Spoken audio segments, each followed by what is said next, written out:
Glad you could join us. We begin in the hospital where patients, including heavily pregnant women, are bearing the brunt of a strike action declared by the medical laboratory scientists nationwide.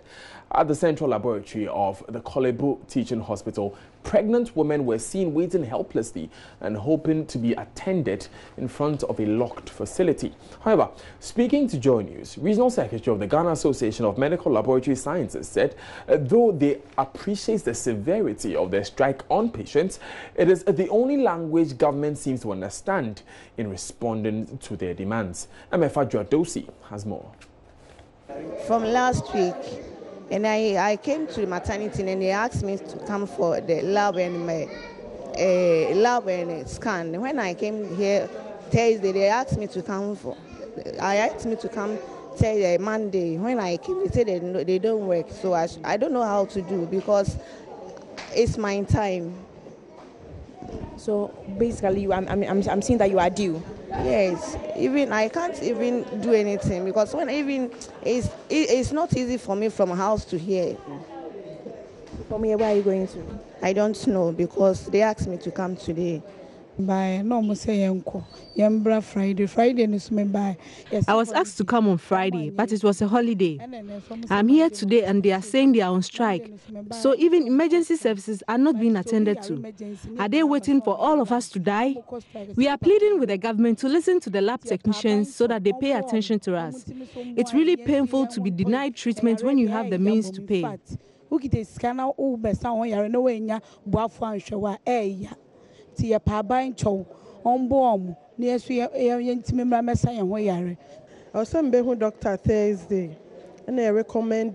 was asked to come and run some tests today. I've been here for a while and they are not working. I don't know what to do.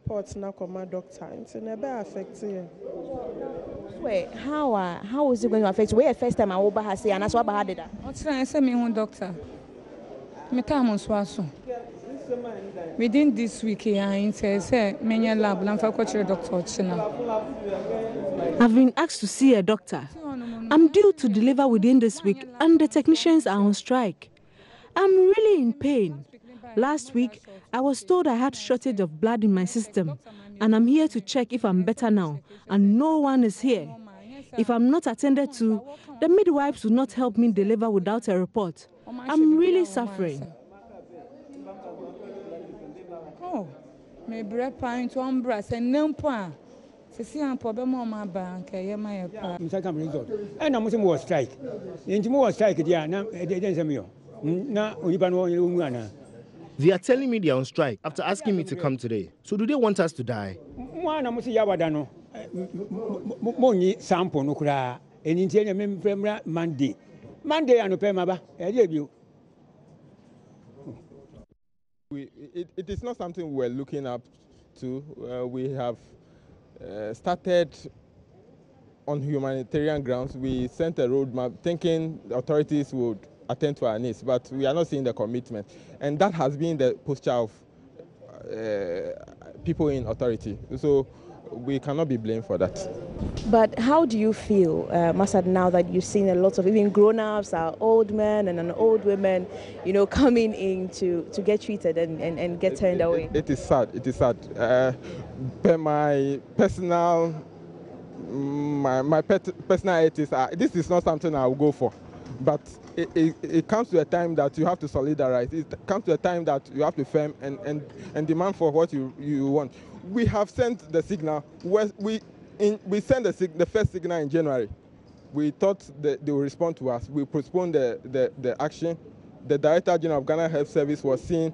He even guided us as to what to do in some of our issues.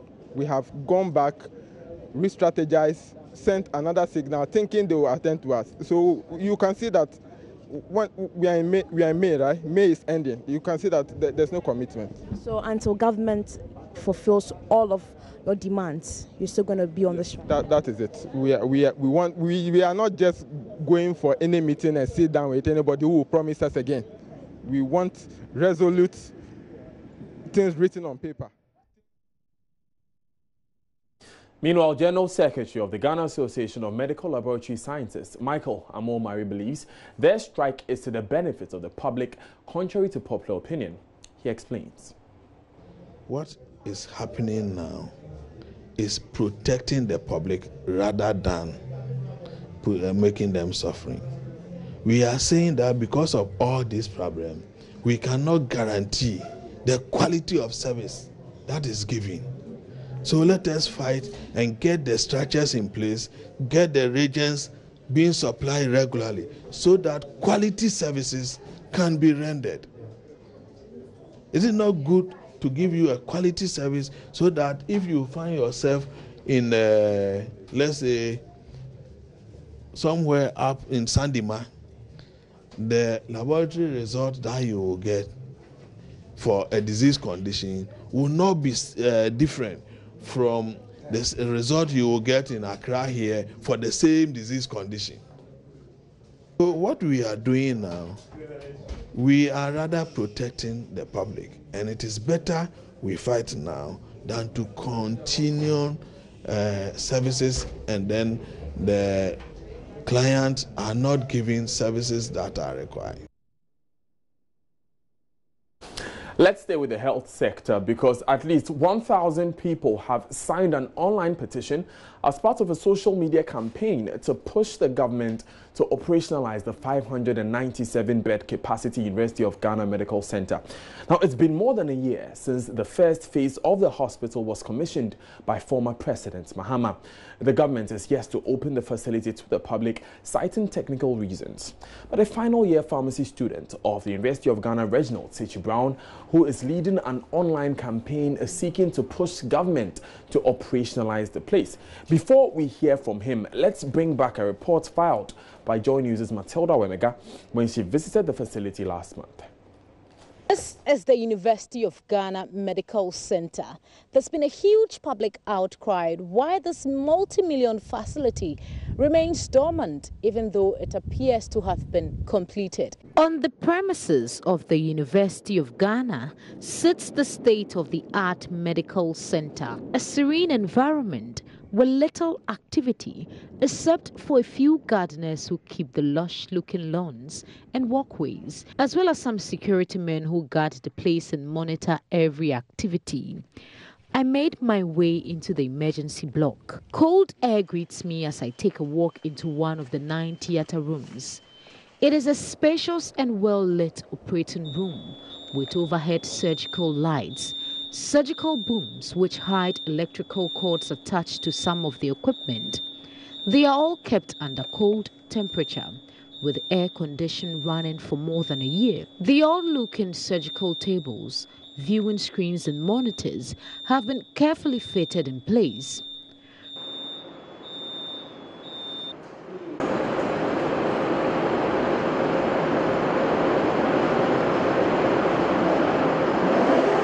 From the idle-looking emergency block, which could carry out 9 different operations at a time, is the huge women and children block. This beautiful edifice houses the obstetrics, gynecology, labor and delivery, as well as the pediatric wards.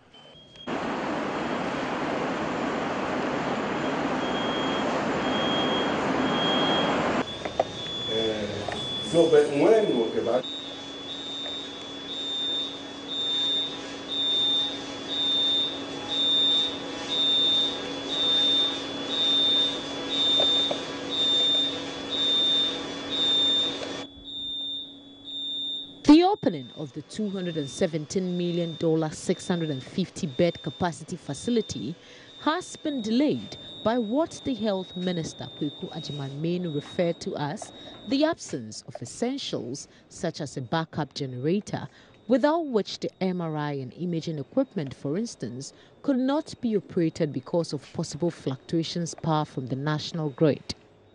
You may have some close to finality and discussions and engagements into it. But those who claim the place is completed, I am the minister. And I want to tell the Ghanaian population that the place is not completed. Cabinet has approved for $50 million extra to continue to go to do phase 2. You cannot run MRIs and imaging equipment on the national grid that sees a semblance of going up and down like that. The backup generator is not there yet. So we should operationalize and support the equipment. You see, I wouldn't go there. I said I don't want us to go there. I might speak with a lot of passion. There are certain little things that has not been done yet. So why the rush? I don't want to go into it. But some of the issues in there, if some of you will want to care and come close and look at documentation and look at how the place was being structured to be managed, you will weep for this country. However, checks by Joy News show that there are 2 huge generating sets mounted on the premises of the facility. This is the generating room. Right behind me are 2 huge generators. These are supposed to be backup power supply to the University of Ghana Medical Center. Former Deputy Health Minister Roger Metal Nunu, who has been directly involved with this project, says reasons why the gen sets are yet to be put to use is because the health minister has failed to give the needed support to make it functional. The current status of the University of Ghana Medical Center is that we have a ministry that collaborated with the University of Ghana that has simply failed to read all the handing over notes that were given to it, has failed to understand the scope of works of the project, and has failed to take full responsibility for facilitating the establishment of the startup capital or seed capital, and to provide the necessary support for the recruitment and employment of over 1,200 health professionals who have already been interviewed. This commission approving the conditions of service of the people. He has no clue what he's talking about.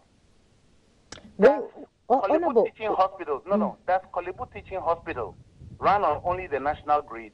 They also have a standby generator. That's Komfanochi Hospital, rely on just the national grid. They have a backup. You cannot have people on the operating theater and then suddenly lights goes off, and then all the life support systems will just shut down on the person. That's just like removing oxygen from somebody while you're doing a surgery. So the scope of works for the 650-bed hospital included a standby generating facility of excellence.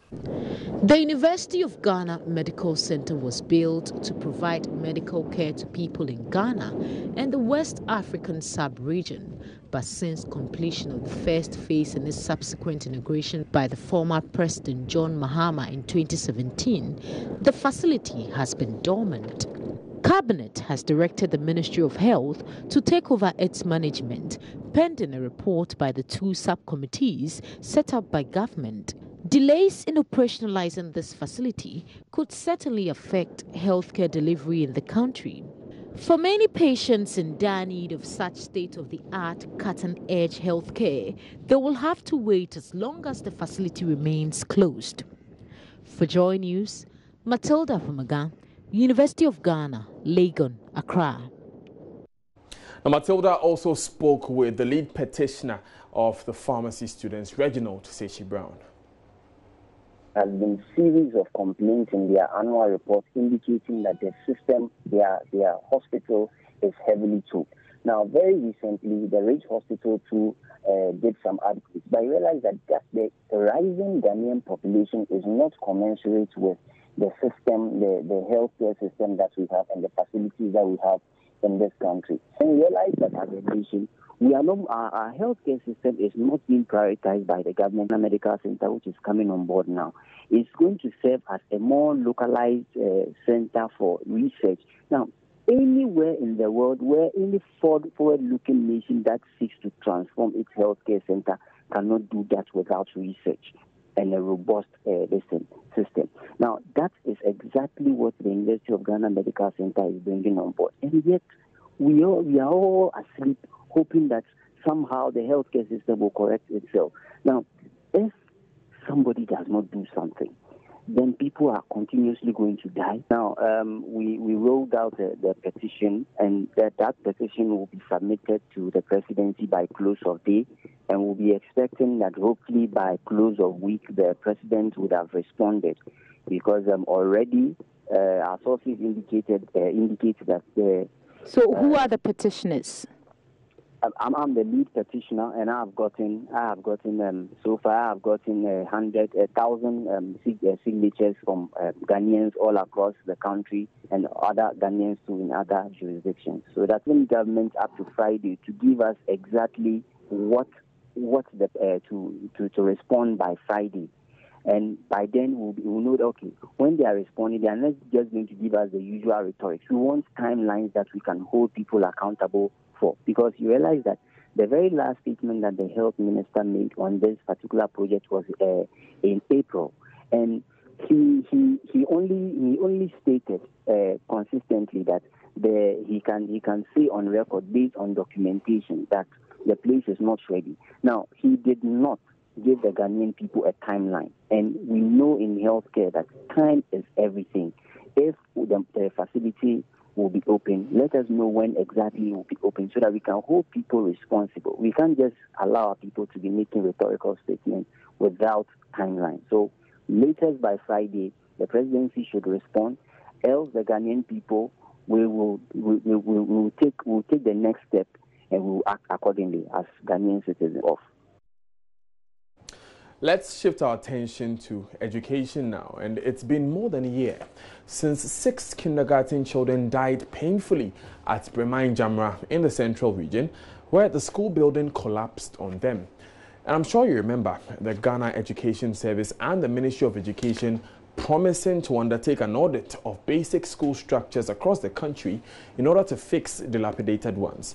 On Joy News Agenda today, Richard Kodonyako looks at the changes in the infrastructure of basic schools in the Central Region after the promise was made. 6 kindergarten school kids were killed when the building that is supposed to provide them shelter collapsed on them. The children, aged 4 and 5, who died in the incident, were about to settle for studies when the wall collapsed. The block in question had developed cracks, and appeals for the defects to be fixed were not adhered to. Education Minister Dr. Matthew Opoku Prempeh and the Director General of the Ghana Education Service paid a visit to Bremai Jamra Methodist Basic School and called for an audit of all structures of basic schools across the country. This, they said, was to re-echo government's commitment to accelerate efforts at improving basic school infrastructure. But it seems something is yet to be done after the Bremai Jamra incident. Across the Central Region, many school kids continue to study in dilapidated structures, scarier than the Bremai Jamra school building that collapsed and killed the school children. The room is very hot, so the children got often sick. And here, because of the plenty children, the room is very dark.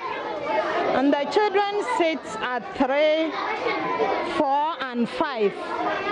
And class 1 is almost about 450, and class 2 the same. It's almost 100 people.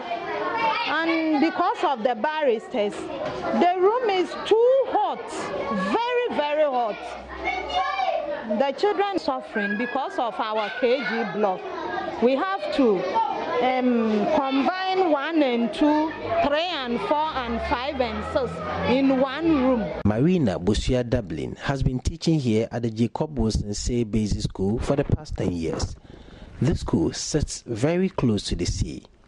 About 100 school pupils are crammed in this small room. The school has class 1 and 2 in one room, class 3 and 4 in another room, and class 5 and 6 in another room. The teachers teach in turns.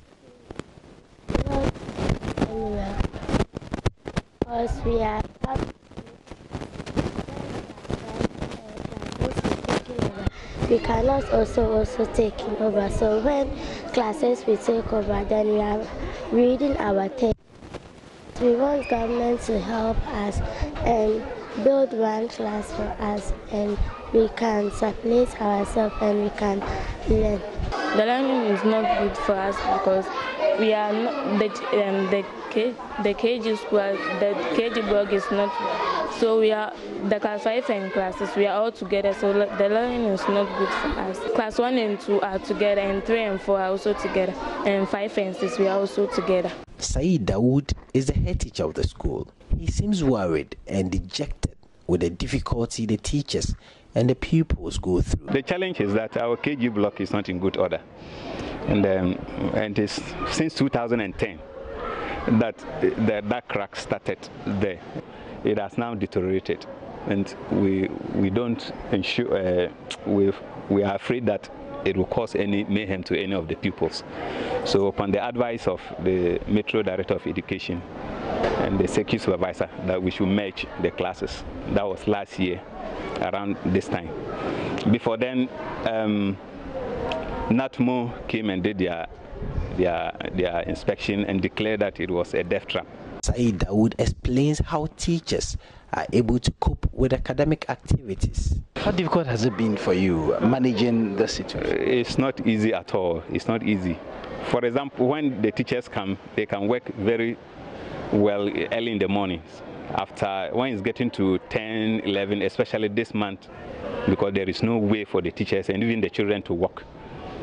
Some of them walk on the tables to their sitting places. So it has been a very bad situation for us. Basic schools in the central region are still hoping that audit promised by the Ghana Education Service and Education Ministry about a year ago would be completed so that dilapidated structures would be taken care of. Richard Kwejonya, Joy News, Cape Coast. You're still watching Joy News today with Daniel Dazi. Our top story this hour: heavily pregnant women and other patients seeking medical care as the Korle-Bu Teaching Hospital bearing the brunt of the strike declared by the medical laboratory scientists as they wait helplessly in front of the central laboratory of the hospital unattended to. Still to come, National Identification Authority kickstarts registration for the much-touted Ghana card in selected public institutions here in Accra. We'll take a quick tour of some of the registration centers to gauge the status of the ongoing exercise. All that and more coming up. Don't go anywhere.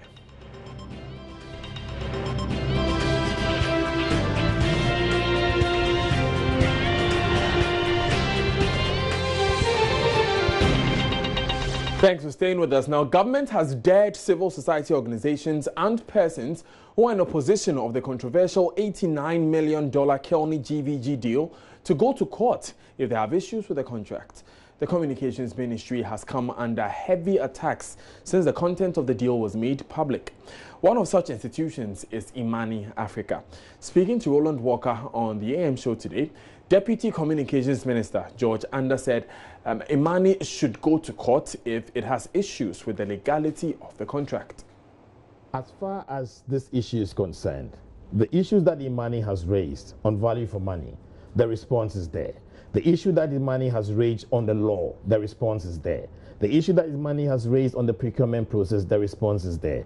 The issue that Imani has raised on the capability or the capacity of the NCA and the Ghana Revenue Authority to manage or to operate or to acquire, operate and manage the system itself, the response is there. On every aspect, okay, Imani in its research should also know that these telcos operating in other countries have had issues, okay, of under-declaring taxes that the government should. Procurement process, was anything wrong?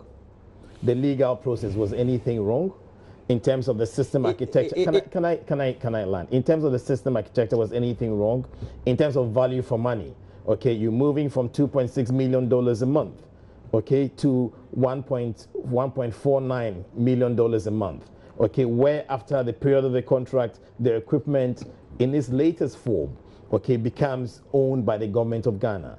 I mean, clearly, you cannot say that this is not the right way to go. Okay. Now, as far as the technology is concerned, or as far as the policy is concerned, it is on record that the telcos themselves have said that they do not have any issue, they don't have any challenge with the government implementing the law. If Imani has an issue with the law, I think that the most reasonable thing for Imani to do is to go to court and challenge the law. The law was put in place by members of parliament. Okay, I mean, the reasonable thing for Imani to have done, if they had some information, was to at least have verified the truth of the matter with the ministry. Imani didn't make any effort. Imani never engaged the ministry. It's okay for Imani to challenge it, but when you challenge and the facts are put out there and it is wrong, you should eat your humble pie and allow us to focus on the work that we have to do. All right. Meanwhile, Imani, Ghana and the minority NDC continue to raise concerns over the credibility of Kelni GVG and its capacity to operate, raising red flags on their work in other countries. We are talking about a company that rather, if you benchmark it against other players in this particular industry of revenue assurance, comes up short in terms of capability. It comes up short in terms of capability because who is Kelni GVG? This is a company whose website was insecure, and until Imani raised the alert, they did not even have the presence of mind that they needed to have a secure website with credible information on it.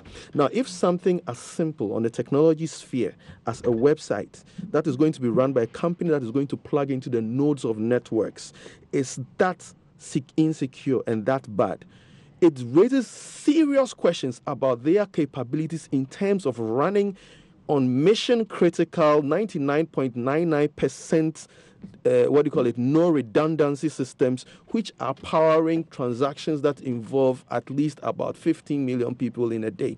Note that a lot of the biggest hacks or a lot of the biggest, takedowns these days are done on networks that are vulnerable. The definition of real time by the government or by the NCA is something that we need to probe. The reason being that is the real-time definition or the real-time data they are taking, is it the unencrypted data that comes at the level of abstraction of data at the point when I am calling you Daniel and then it's running into the system, or it comes at the point of billing, at which point it is also unencrypted, or after the billing node, where maybe some parts of consumer data might be obfuscated, and then you can pull out that data. We need to be very clear about what real time means. Okay. But do we really even need real time? And I'm going into the technology. Do we even really need real time? We don't. Let me tell you why we don't need real time. All you need to do is to pull periodic reports on a day or a week or a month. From who? Periodic reports from the particular system that you are monitoring. This particular contract, how was it awarded? Yes, the procurement law allows sole sourcing. But we were told sole sourcing was wrong in this country just a while ago. This restrictive. It's restrictive tendering. The procedure also is a bit different. It's different. Yes. Compared to sole sourcing. Yes, so it's restrictive, but you see, it is not open tender. It's restrictive and sole sourcing have very similar ingredients. It's not true. They have similar ingredients. It's not true. They may not be the same, but they have similar ingredients. They don't have any similarities. Do you understand? Now, that is what, those are some of the issues Imani is raising. Why restrictive? Why didn't you open it up? What value for money has been done? Again, the issue of ownership. Why is the Ministry of Communication defending this one for GVG? Where are they? Who are they? Isn't it intriguing? Who are they? Where are they? Why is it the Ministry of Communication that is defending this deal for them? Why? Are they some underground company? Now, away from that issue, police in the northern region are on a manhunt for 5 suspected armed robbers who shot and killed a driver and his mate and left another person unconscious at the outskirts of Pishegu in the northern region. The 2 victims have been identified as Mohammed Alidu, 55, and Abdullah Al-Hassan, 20, while the 3rd victim is yet to be identified. According to the Northern Regional Police Public Relations Officer, DSP Yusuf Tanko, police were called in late, but before they arrived, the robbers had already fled. He said the police have increased patrols in the area, especially on the highways. DSP Yusuf Tanko appealed to residents in the area to support the police in smoking out these miscreants. He, however, assured the people and that the police is working hard to ensure the area is safe. The driver has been identified as 55-year-old Muhammad Alidu. His mate has also been identified as 20-year-old Abdullahi Al-Hassan. The third victim, who is unconscious and at hospital, has not been identified. Meanwhile, police has intensified patrols on all highways in the northern region. The public is being asked to assist in the identification and arresting of these criminals. Meanwhile, the tribal population is appealed to remain calm while the police work to ensure that the roads become more safer for them.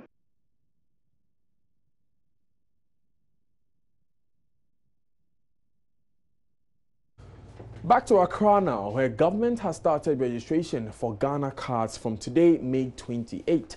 The first phase of the registration will cater for the president, former presidents and their spouses, parliamentarians and other dignitaries. Let's go live to Jubilee House and speak with Joy News' presidential correspondent Elton Brobe.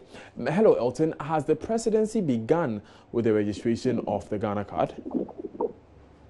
Well, not yet, Daniel. The information we have is that the registration process will cover people who work here at the presidency, and they will be led by the chief of staff. Because remember, when this product was launched by the president somewhere in September last year, the president Nana Akufo-Addo and his vice Dr. Bawumia were given their Ghana card, so they are out of it. So this first port of call will cater for persons who work here at the president's, that's the Jubilee House, the chief of staff, the deputies, and other senior members, plus the staff here. But the information is that we are yet to start the event itself. The NIA officials will soon pitch camp. That is the information we have. And then the process will start. This will be the first of its kind. Then will be extended to other identifiable groups like the police, the former presidents, and others in line for the registration process. But for today, it will just be staff of those who work here at the presidency. Right.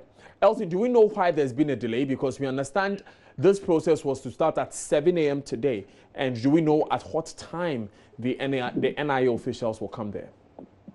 It is unclear for now. I mean, we've been trying to get information as to why this process was yet to start. Earlier, we were told to get ourselves ready for 10 a.m. We were later told to wait till 11 a.m. As we speak, we're told that the NIA officials, led by their executive secretary, are on their way from their office to the presidency to register those who are here. I can say for sure that the workers here, they've been ready since they started work at 8 a.m. We are only waiting for the officials of NIA to get here for the process. So what is holding them, we don't know yet, but we'll be told that after midday is already about 30 minutes going into midday. That's what we're told, that after midday the process will start. So we are all waiting to see how it will go. Since the workers they are ready, have they expressed any concern about the delay of the NIA staff, and what's their general reaction to this delay? For now, they've been asked to go on with their work. Indeed, the identified place for the registration to take place is the Vice President's quarters. When we got there, the place had been set up for the event to start. So because they were told to get ready at 10 and then later 11, we've been told after midday, they are back to their decks doing their work. Once the NIA officials are here, they will regroup for the event to start. The main hall at the Vice President quarters is already set up for the event to take place. What is mentioned are officials of the NIA to take them through the registration process. For the several of them that I spoke to, they came here with their passport, either a passport or a birth certificate, because they want to get it done. They think that if they are unable to register here at the presidency, which is giving them some priority, it will be difficult for them to go through when it is taken out of their hands from the presidency. So they are all in waiting. What is left is for the NIA staff to get here and then get the process underway. Thank you very much, Elton John Brobe. He's presidential correspondent, speaking to us there from Jubilee House. It's now time for business, and Emmanuel Abuajiri Afi is standing by. Stay with us.